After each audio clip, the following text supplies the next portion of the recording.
Hi there, everyone. My name is Katira Noviello Kapoor, and I am the Senior Director of Health Promotion and Wellness here at the 92nd Street Y.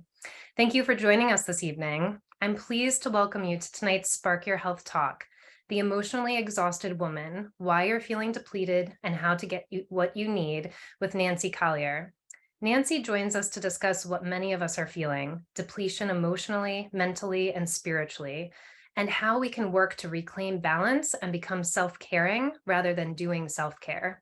She will help us identify the cultural conditioning and root causes of our exhaustion and guide us to make impactful shifts while discovering our own voice. We hope to see you for upcoming Spark Your Health talks and events. This coming Monday, we have DPT Laura Tesh leading an empowered relief class, which teaches chronic pain management in an evidence-based class that yields fast results.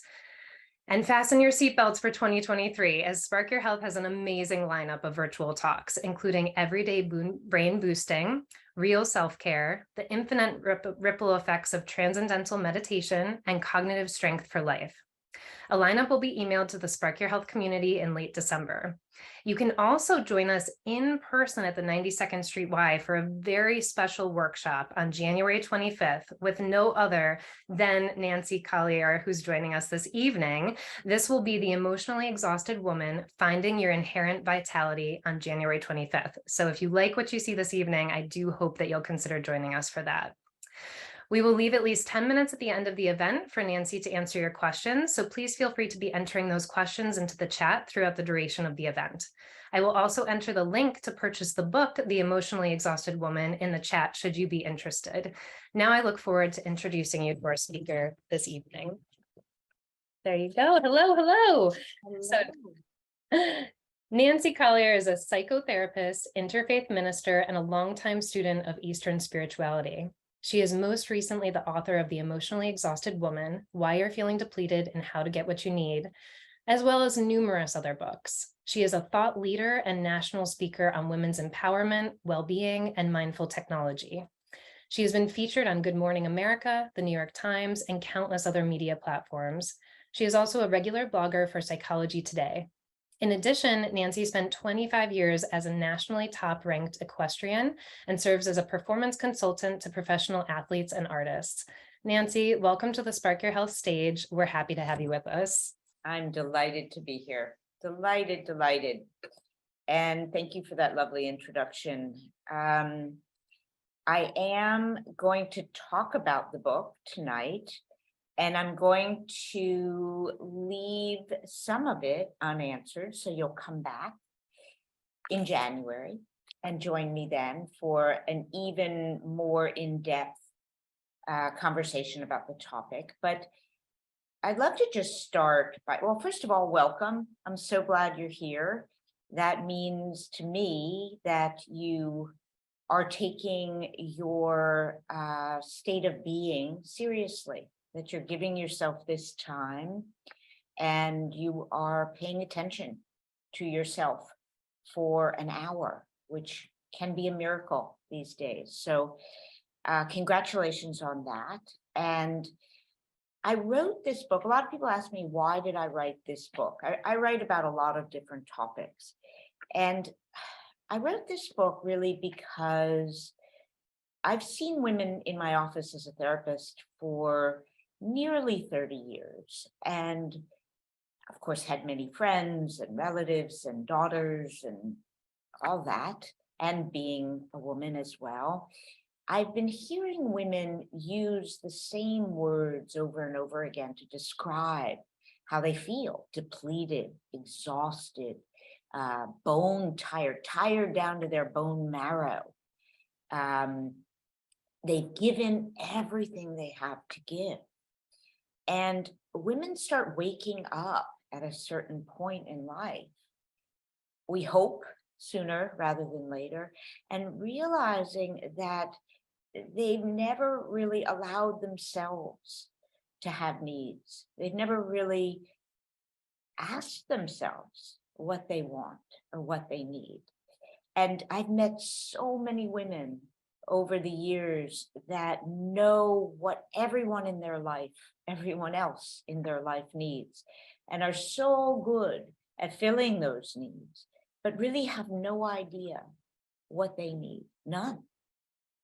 And when I ask them, what is it you really want in your life? It can often appear to be a blank space.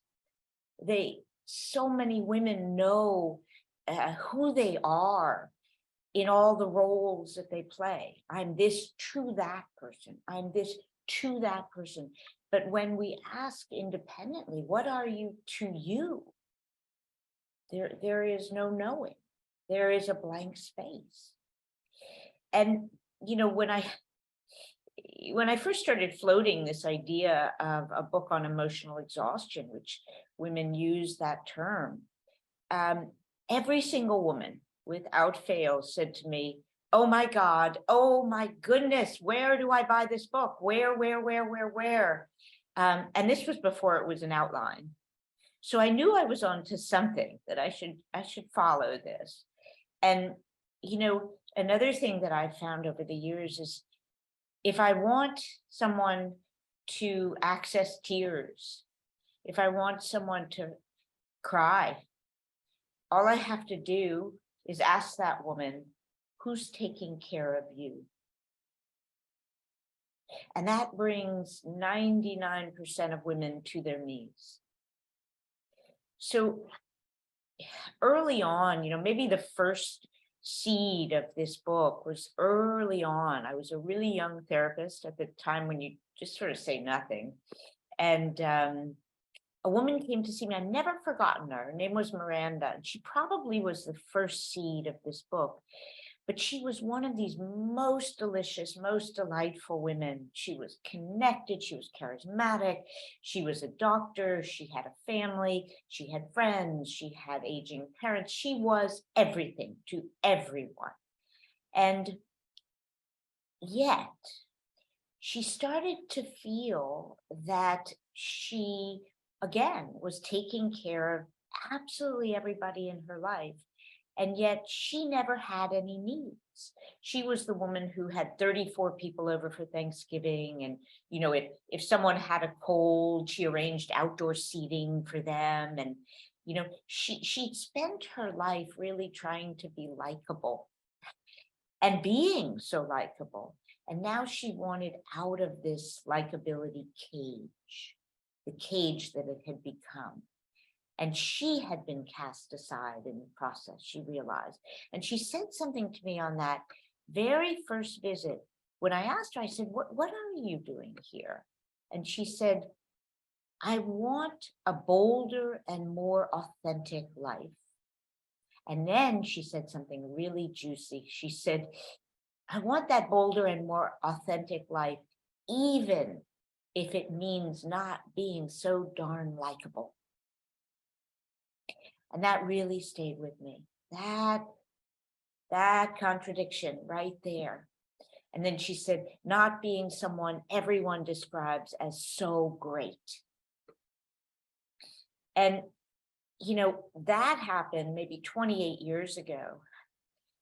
And then jump cut to last week in my office, a new client came in, and she was given an award recently, she shared with me, as a teacher from her school. And the stipulation on the award was that she had to spend, it was a $10,000 prize, and she had to spend that money on herself. And you know what she did? She gave the money back, because she couldn't think of anything that she wanted for herself. She wasn't allowed to give it to the kids. And so she gave the money back. So the problem remains 28 years later. So I set out to write this book because I really wanted to understand, how is Miranda and Michelle, how is it that they are the norm, right? How did we get here where we're so darn depleted and we're so trained to be everything for everyone, and yet somewhere deep down we're not getting our own needs met? It's a big question, right? How did we get here? And more importantly, how can we heal this? Boots on the ground, what are the steps that we can take that start to replenish us in a deeper way, not the surface ways that we know so well. So if we go back, we can look at our earliest conditioning. Our earliest conditioning is to be selfless, right? To take care of other people, that we're valued from the earliest age to take care of other people. The better we are at that, the more cherished we are in many families. I was sitting at a diner recently, and there was a little family of 4 next to me. Boy was about 5, girl was about 7. And they ordered one big chocolate chip cookie for the kids. And it came and the little girl broke it in half, and one half was kind of mangled and about a third, and the other half was, big and juicy and round and 3/4. And the little girl gave her brother the big part. If her parents did not jump up and down and tell her how wonderful she was, and I just chuckled to myself, thinking this was about a week before the book was coming out, but here it is, right? Here it is. This is in our early programming. Give it away, give it away. Nothing wrong with that, but it becomes along the way how we define our value. And along with that, there's a kind of misunderstanding that we're also conditioned with, which is this idea that we're supposed to get our needs met as women by taking care of other people, that should be enough for us.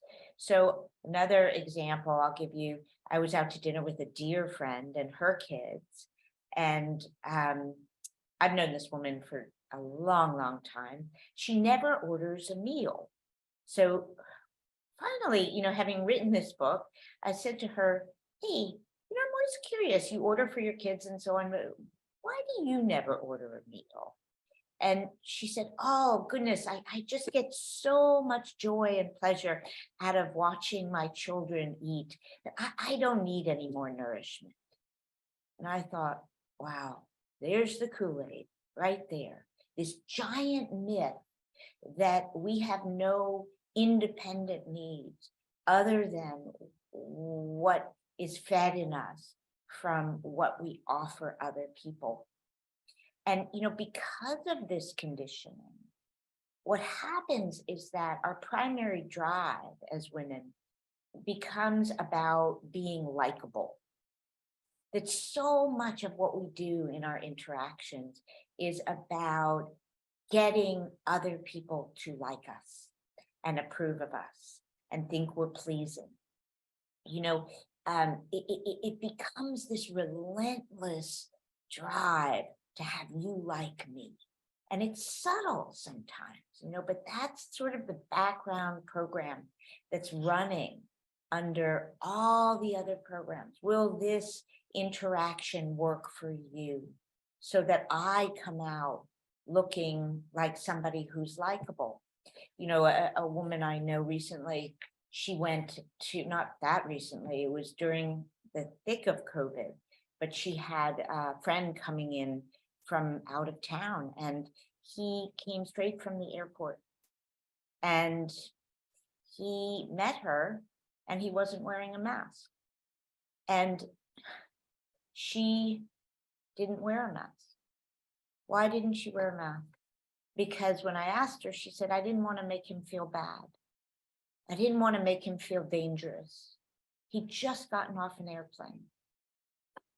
So our need to be likable and give the other person a good experience is really powerful. This woman, for a week afterward, really obsessed and worried about what she had done to herself, but it was so instinctive to not make him feel bad. And the truth is that none of this is our fault. It really isn't. It's all this likability. It's all about safety at the end of the day and survival. It's really about survival. Back in the 40s, you probably, Maslow's hierarchy of needs, right? What do human beings need to survive, to be okay. And at the very bottom is the physiological need for water, food, sleep, right? But right above that need is, guess what? Safety, emotional and physical safety. And right above that is belonging. And right above that is self-esteem. Well, likability, if I'm liked, it's the trifecta, right? I'm emotionally safe. I belong. I'm part of the herd. I'm included. I'm accepted. And I get to have self-esteem because you like me and you think well of me. So it's really powerful, this drive to be likable. It's at a primal level. We're trying to protect ourselves. And while we may not be, trying to not get lost from the herd, we are doing that on an emotional scale.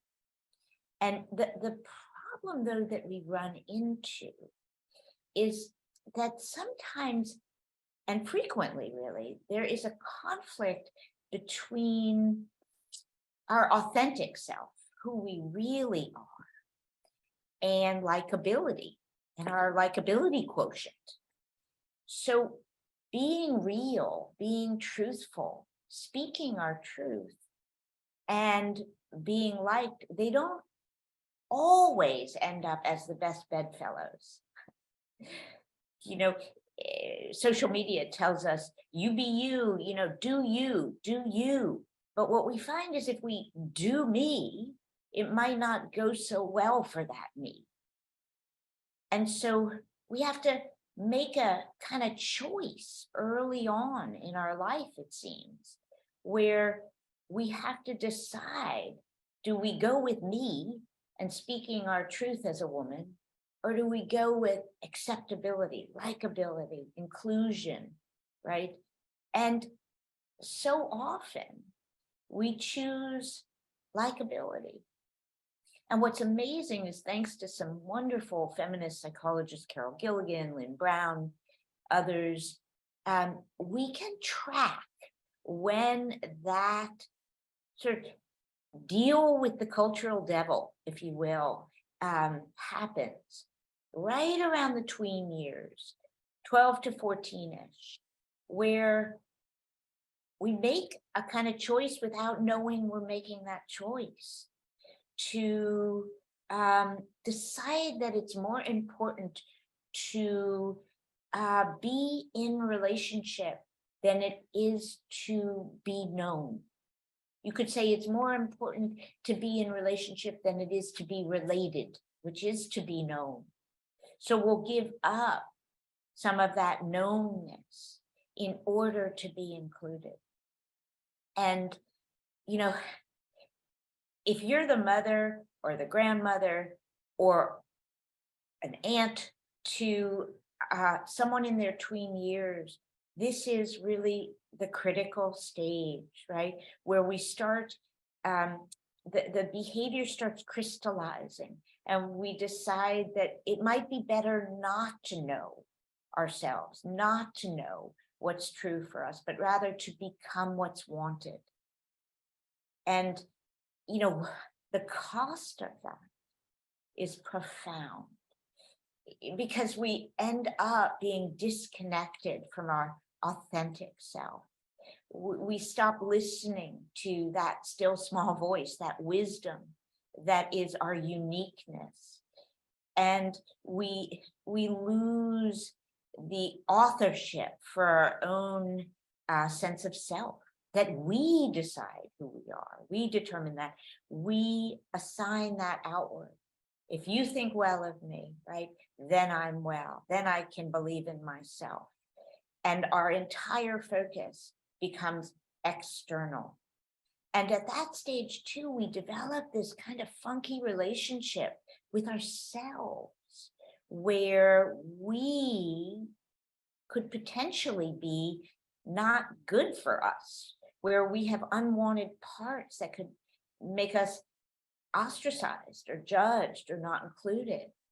And that begins this lifetime sort of mission to get rid of the unwanted parts, to improve ourselves, to try and make ourselves into what's wanted.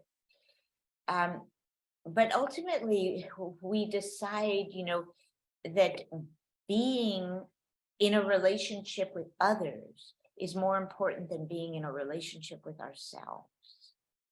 And that having a relationship is more important than having a self. And that the best that we can hope for is to be liked. It's not to be truthful. It's not to be wholehearted. It's not to stand in our truth. But we are to live off the fumes, if you will, of being well perceived. And the most heartbreaking part of that for me as a mom, as a woman, as all of it, is that under all of that is this really healthy drive to take care of ourselves. But we've made this faulty link that the best way to take care of ourselves is to abandon ourselves.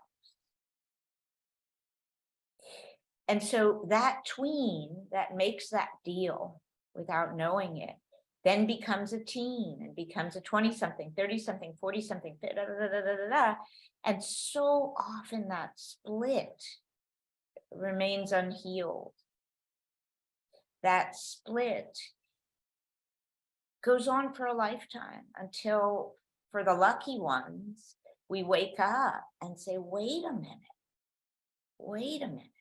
where am I? Right?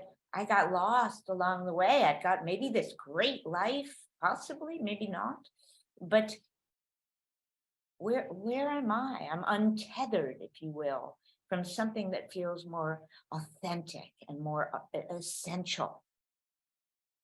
And, this conditioning to take care of others, right? And the drive to be likable.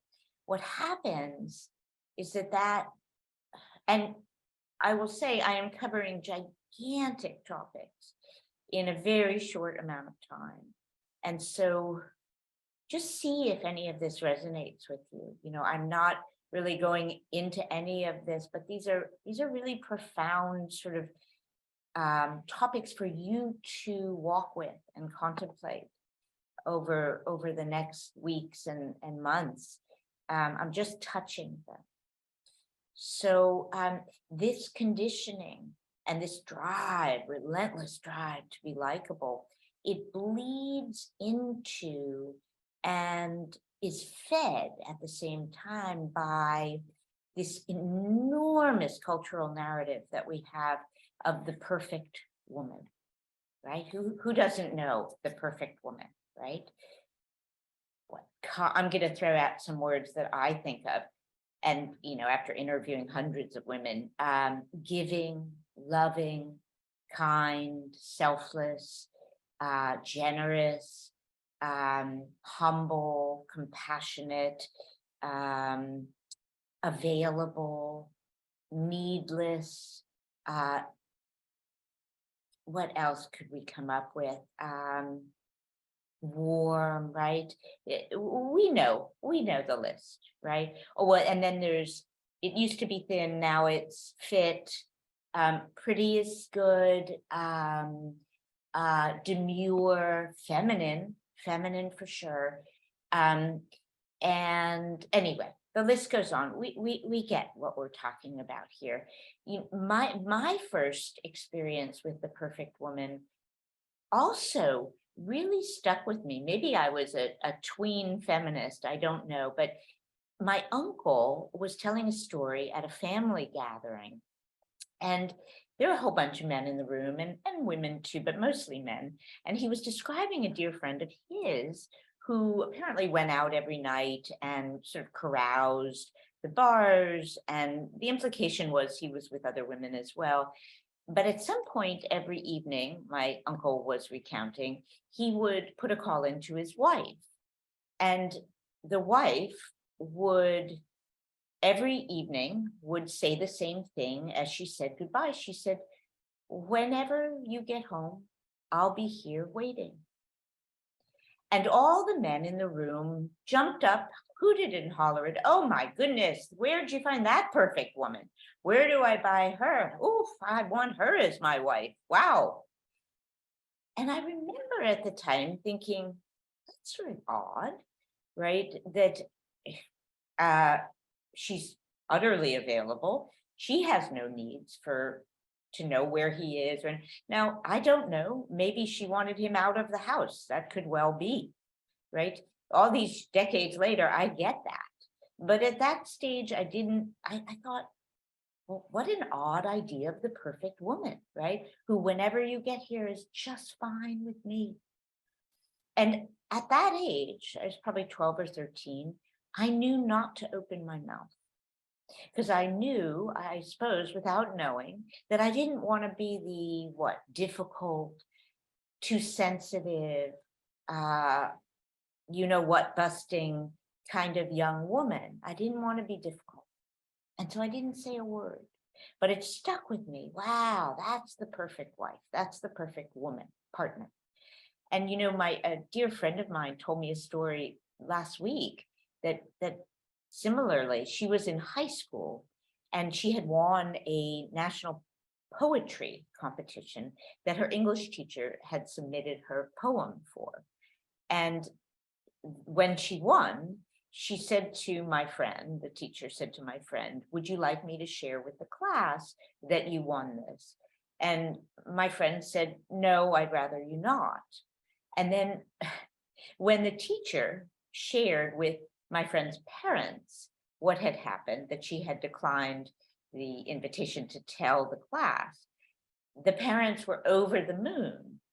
And while they were happy that she had won the competition, they were more happy or happier that she had, as her father put it, not made anybody else feel bad about not winning and had not told the class.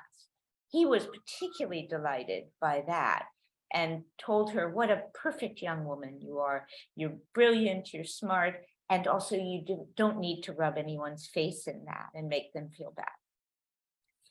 So it's a lot. It's a lot for women to take on, right? Because whenever we're learning what it is that's wanted, the perfect woman, maybe the stronger message really that we're learning is the imperfect woman, the woman not to be. I think we're taking that message maybe even more to heart. So what comes to my mind is don't be difficult, demanding, controlling, selfish, aggressive, hysterical, high maintenance, emasculating, too much, a diva, a Karen, a man, a control freak. The list goes on, and we all have our own, right? We all have our own list, and we've all been inundated, and we could start a club on what not to be. Yeah. And don't be angry. That's for sure, right? Definitely don't be angry. What's interesting is that, and I hate to make this about gender differences, but there are gender differences. That when a man, and I don't have research for non-binary, I don't have that, so I can't bring that in. And I'm sorry if anyone here identifies that way, but as soon as I get research on that, I am going to bring it. But if a man is angry about a situation, for some reason, that anger is allowed to remain about the situation. When a woman is angry, it very quickly deteriorates into an angry woman. She's an angry woman, right? She's angry, bitter, probably. So it's funny, it becomes a part of us. And so we've learned when it comes to anger to dismiss it. We have no right to be angry, or what we're even better at, which is we turn it on ourselves. So there are all these things, right, that we're really not allowed to be.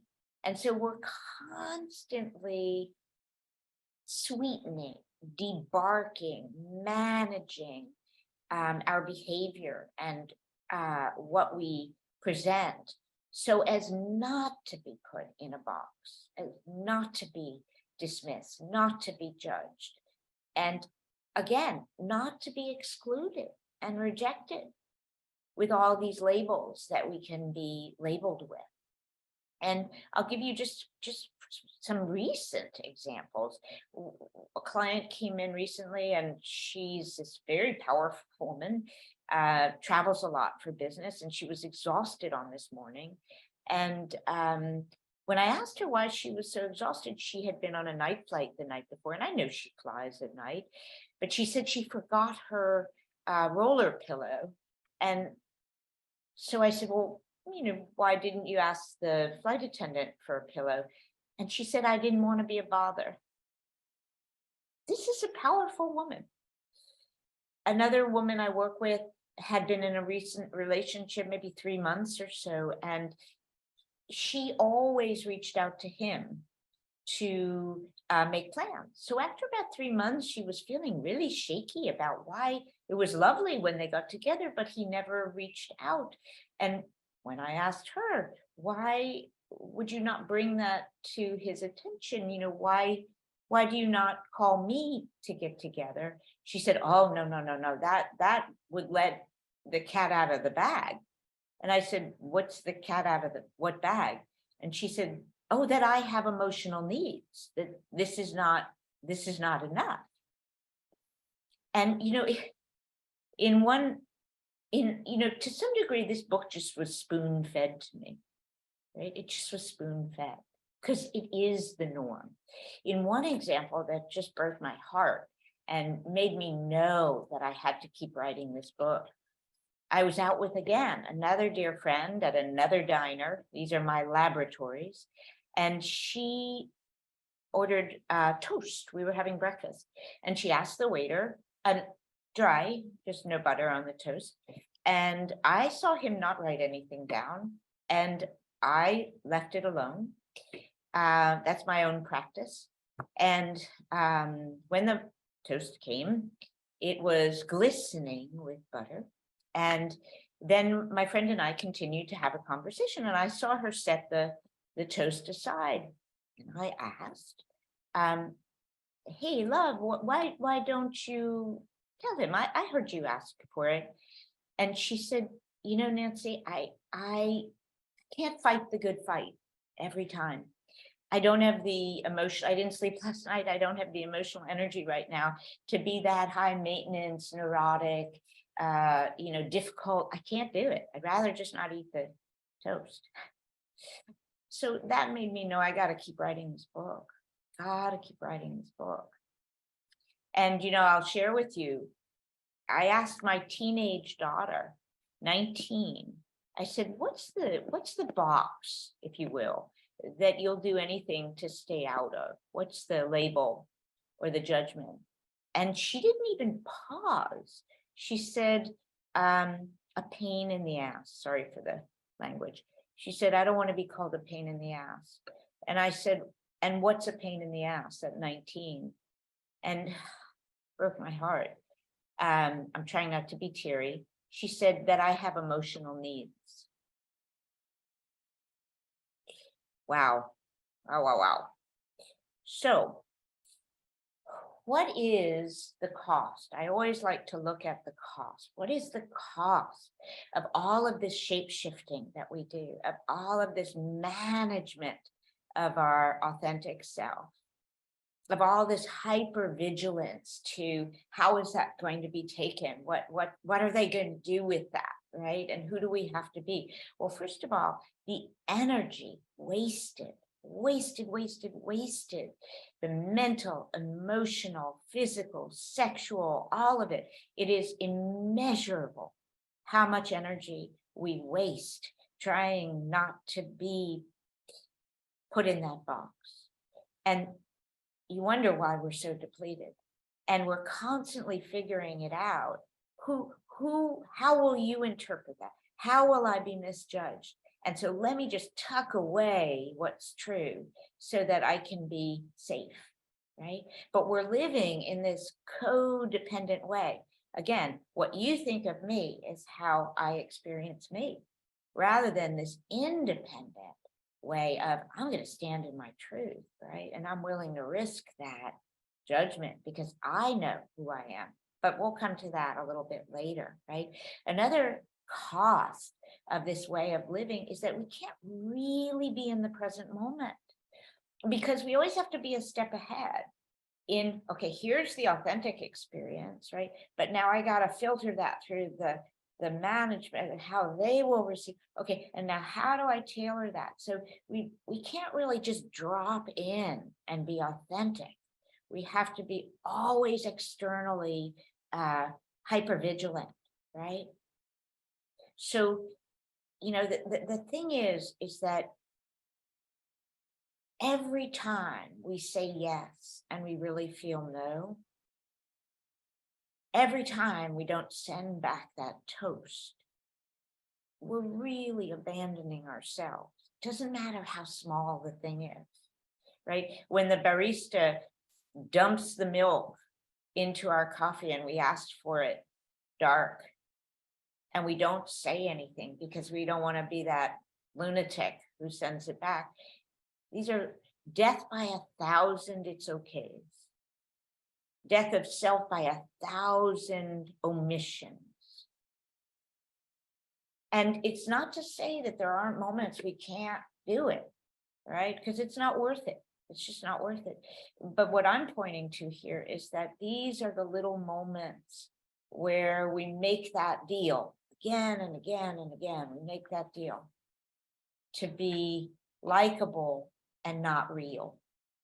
And the end result of all of this is that we're cut off from our real truth. We're unplugged from our real vitality.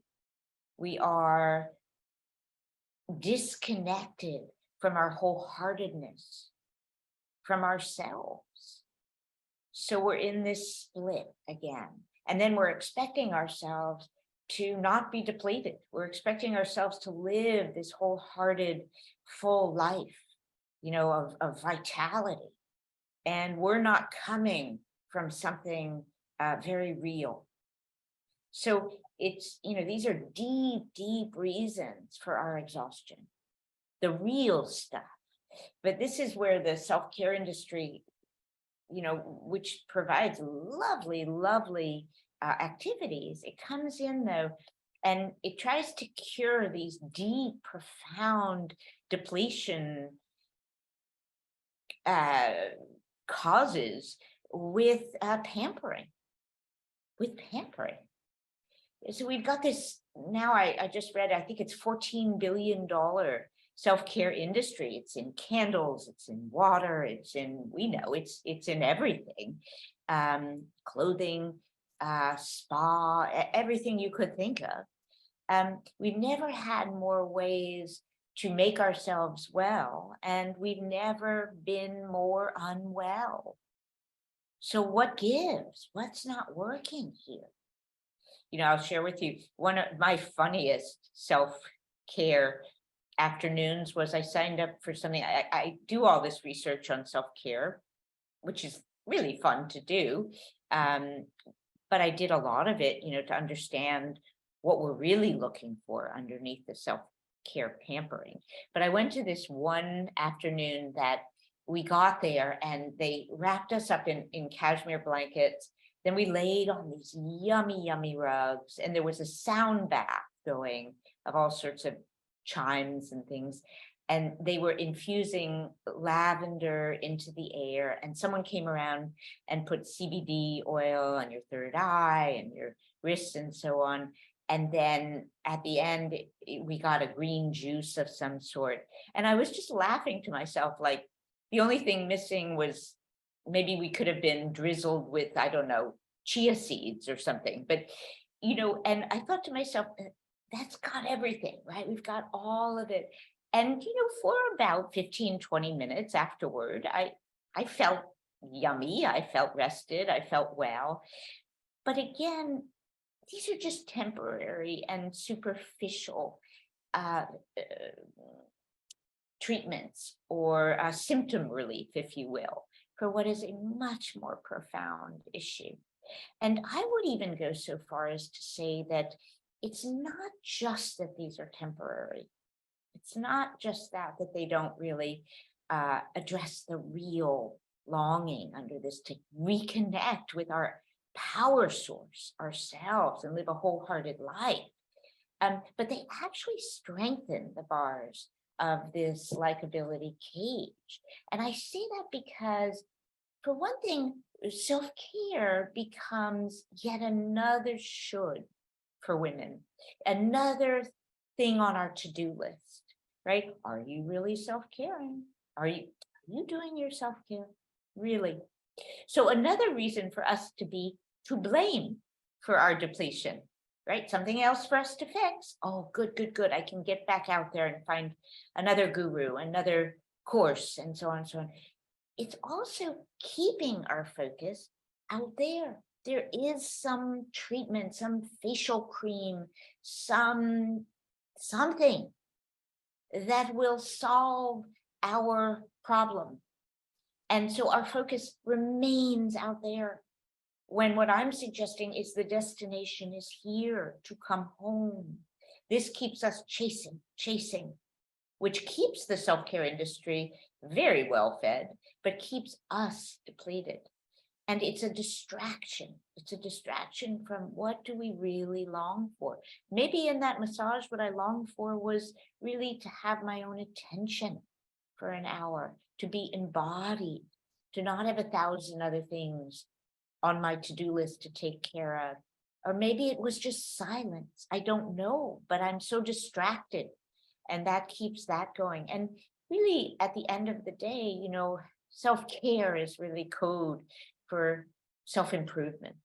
It's another way that we keep trying to chase some better version of ourselves that won't be depleted because it's our failing in some way. And, self-care is not something we buy or do. Self-care is something we are. It's actually self-caring. It is not a one-off. It is not an external experience. It is an inside job. Because the problem with all of this pampering, as lovely as it is, and it's not a contradiction to what I'm suggesting as real self-caring choices that I will address on January 25th, but it is not a contradiction, but rather we're still taking care of a selfless self. Yes, that selfless self, I don't know, it smells delicious, it's well moisturized, but it's still a selfless self. I mean, imagine we have a self-care system that thinks it's okay to need a Post-it note on your computer to remind you that you matter. Imagine with your children, your partner, your friends, anyone you care about, that would be acceptable. That is acceptable within our self-care model. So the question always then is, what is real self-care? If it's not manis and petties and a bubble bath, what is it? So what I write about in the book is a kind of big turnaround where we're redefining safety, so that safety is no longer, how can I get you to see me in a positive light so that I can momentarily, in this fragile way, feel okay about myself. But safety means standing in my authentic truth. And we can do that kindly and respectfully. So a lot of people say to me, oh, so then you're just going to turn people into, sort of bitchy, I just speak my truth. It has nothing to do with that. In fact, when we stand in our truth and we do that kindly and respectfully, we have ourselves. And that's a place that we feel actually most authentic empathy for others, because we come on board, we come online, we're there too. So safety becomes, this is true. This is actually what is for me, right? We return to that still small voice, to that wisdom. And then we're home, and then we have ourselves. And then we're on our own side. We are home where we hang our own hat. And so that becomes our safety, even if it means it comes at the risk of, hey, maybe you're a little disappointed in my truth, or that's not the me that maybe you wish I were. We can survive that. And guess what? We've always been under the idea that no one else can survive disappointment. We can, we're disappointed all the time, but that other person will actually figure out what they need to do if we're not who they need us to be. So we're not willing, safety means we're not willing anymore to abandon ourselves in order to make you okay. Right? And that this big turnaround is that we heal ultimately this relationship that we have with ourselves. You know, if any of you know Rumi's poem, The Guest House, where we welcome all of our parts as welcome, welcome house guests, welcome them in, and that we get to know ourselves, the whole miracle and catastrophe of ourselves. And it's all welcome, that we're not always trying to do away with what won't work, what's unwanted by primarily ourselves, so that we find a relationship with ourselves that is unconditionally kind. And in this book, I lay out some boots on the ground choices and behaviors that really set this process in motion of coming home. What are the real choices in our day? Because these are really broad issues I'm talking about.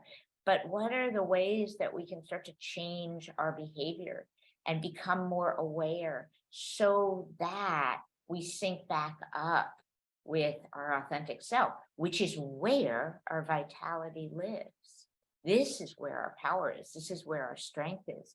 This is where we're home, and we're plugged back in at home. It's remarkable. We can do a million things, but we don't experience that same level of emotional exhaustion because we're home. And so I think I'm going to leave it there. And I want to take 10 minutes or so for whatever questions come, and absolutely invite you to come on the 25th, because I'm going to lay out some of the pillars of real self-care, self-caring. But for now, I look forward to your questions, and thanks for your attention. Thank you for that, Nancy. Can you hear me okay? Yeah. Okay, perfect. Wow. I have so many gems that I was jotting down throughout that entire talk. So we'll jump right into the questions. The first we have is, if a woman has a professional life or identity, does she suffer these same problems of what I must do or be for others? I have found that it is for professional women as well as non-professional women. What happens is that we add that role. Who do I need to be for my boss? Who do I need to be for my colleagues? Who do I need to be for my clients? And so on. But the relationship with ourselves can be equally disconnected. Just because we have this other role, we get very good at filling that role. Right? So it's not a question of whether someone is a professional or not. It's about knowing a self that is not externally defined. Perfect. Thank you.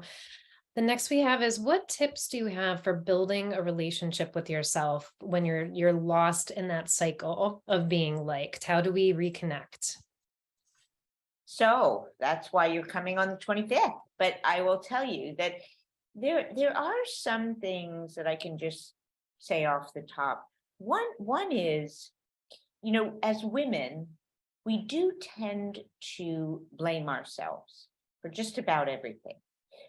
If someone is not okay in our life, or situation is not okay, coming back to our conditioning, we believe that it's our responsibility to fix it.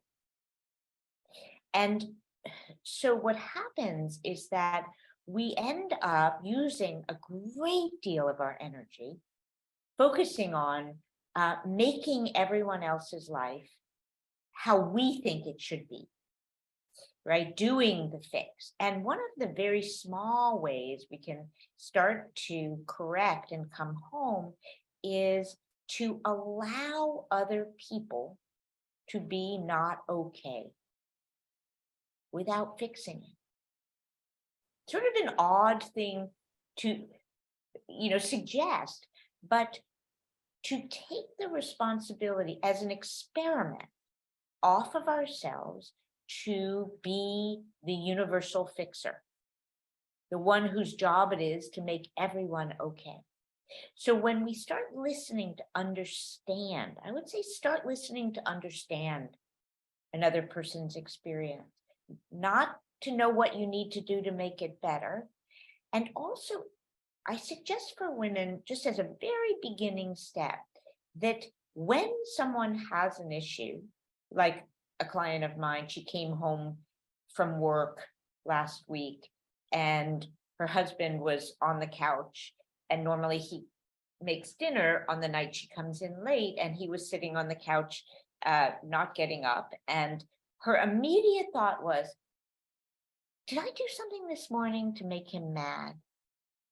We write this narrative that puts us at the center of everything wrong. What did we do or not do that caused this situation? So one of the things we can start to do to rescue ourselves, to stop abandoning ourselves, is to be able to consider that maybe something is wrong that's not because of us. And I say that because what would it be like to be curious? Hey, sweetie, why are you on the couch? Why didn't you start? You normally, to start from a place of not knowing, because talking about abandoning ourselves and energy out and codependent way of living, when we're constantly trying to figure out what we did wrong that caused everything wrong in the world, we are literally throwing our energy down the drain in a narrative that is inside our own mind, probably has nothing to do with reality, but we're also throwing ourselves under the bus as the one responsible for whatever is wrong. So there, the correct is, am I okay with how I was this morning with him? If there's anything, that's the question, not the immediate, oh, maybe he misinterpreted when I said that to his friend, maybe he thought I was this or that, got angry, and that's why. No, right? Don't take the bait. So we come back to, am I okay with how I was this morning? That's the big turnaround where we become again the authority in our own life. Was I okay with it? Not what he might have done with it, which of course is entirely made up narrative. And then we run with that, right? Now we have to correct it. Now we have to give him a shoulder rub or be extra cheerful or go make the dinner ourselves, despite the fact that we've been working 14 hours.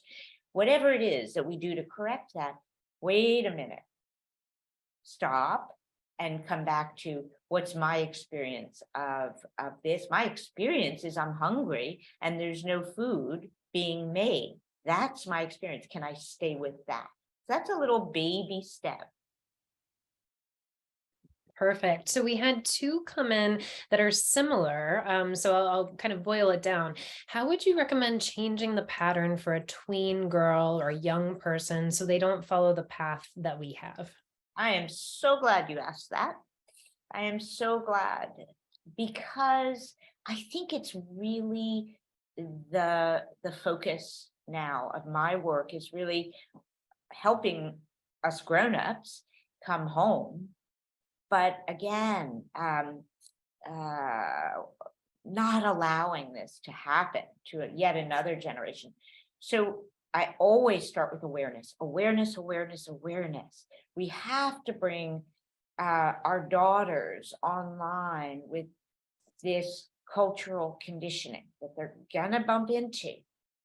And we have to make them aware that they are going to experience this challenge that sometimes being real means you don't get to be part of the club, right? And it doesn't mean I'm saying you do that necessarily, because look, if you're in middle school, you want to go to the party. I get it. That's primary. I want to be included. But we have to start talking about with these young women that this is a choice. So when you say you want pizza and you really want a sub, right? No, first ask yourself what you want. Know that you want the sandwich. And if you choose to say you want the pizza, I want there to be awareness, because you recognize that everybody going to the birthday party will be the pizza people.